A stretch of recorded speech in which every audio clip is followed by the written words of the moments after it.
ఓడిన చోటే గెలిచి చూపించారు.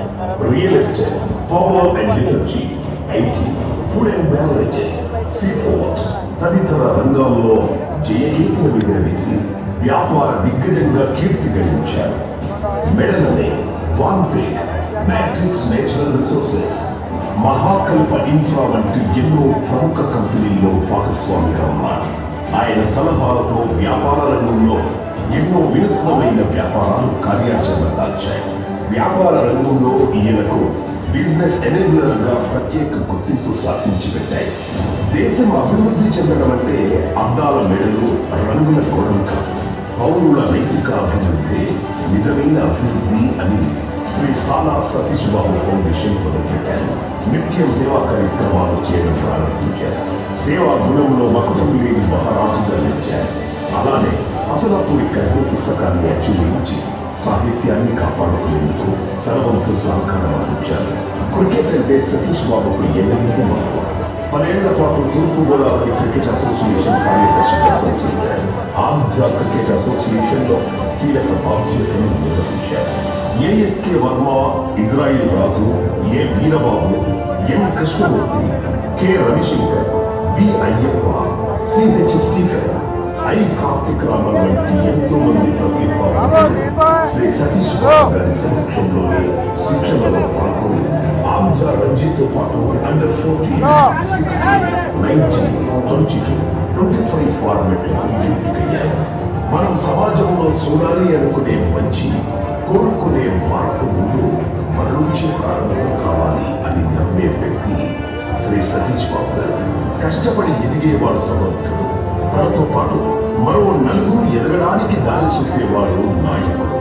సామాన్యుడిగా సాలా సతీష్ బాబు వేసిన ప్రతి అడుగులో ఆయన పడిన కష్టం, పట్టుదల, అచంచల కృషి ఆయన్ని అనన్య సమానుడిగా మార్చాయి. మంచి చెయ్యాలని ముందుకు అడిగేసే వారికి ఎల్లప్పుడూ ప్రజలు విన్నట్టే ఉంటారు. ఈ ప్రజల కోసం, ఒక ఉన్నతమైన సమాజం కోసం ఇంకెన్నో స్ఫూర్తిదాయకమైన సేవా కార్యక్రమాలు నిర్వహిస్తూ శ్రీ సాలా సతీష్ బాబు గారు మనల్ని ముందుండి నడిపిస్తూ ఉండాలని కోరుతున్నాం.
అందరూ ముఖ్యంగా ఈ సెంటర్లో ఉన్న వాళ్ళందరూ, ఈ పక్కకు ఉన్న వాళ్ళందరూ అడ్జస్ట్ అవ్వాలని కోరుతున్నాను. ఎక్కడ ఖాళీ ఉంటే అడ్జస్ట్ అవ్వండి.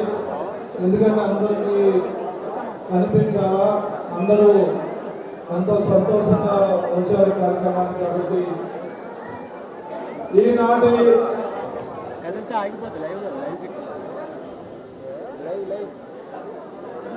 ఘన సన్మానం ఉంది కాబట్టి ఎవరో మధ్యలో సాల్వాలు గట్టికి తీసుకురావద్దు. పెద్దలందరూ మాట్లాడిన తర్వాత సతీష్ గారి యొక్క రాజకీయ ప్రస్థానం కోసం, ఆయన యొక్క గొప్పతనం కోసం అందరూ చెప్పిన తర్వాత ధన సన్మానం సమయంలో అందరూ వచ్చి దండలు చేయొచ్చు, సభలు చెప్పొచ్చు. అంతవరకు సభను డిస్టర్బ్ చేయొద్దని అందరినీ కోరుతున్నాను. ఈనాటి రెండోసారి రాజ్యసభ సభ్యుడిగా ఏకగ్రీవంగా ప్రమాణ స్వీకారం చేసి అంబేద్కర్ కోనసీమ జిల్లా కేంద్రమైన అమలాపురంలో ఈనాడు ఘనమైన సన్మాన కార్యక్రమానికి, ఈ కార్యక్రమ సభకి విచ్చేసినటువంటి సన్మాన గ్రహీత గౌరవనీయులు పెద్దలు, రాజ్యసభ సభ్యులు, మనందరికీ ఆప్తులు, మన సతీష్ బాబు గారికి, అలాగే మన గోదావరి జిల్లాల నుంచి రాష్ట్ర మంత్రివర్గంలో ఉండి మన అభివృద్ధికి, మన రైతాంగ అభివృద్ధికి అన్ని విధాలుగా కృషి చేస్తున్నటువంటి, భవిష్యత్తులో కోనసీమ జిల్లాలో రైతాంగ సమస్యల్ని పరిష్కారం చేయబోతున్నటువంటి మన నీటి పారుదల శాఖ మంత్రులు, మన యొక్క సోదరులు, మన నిమ్మల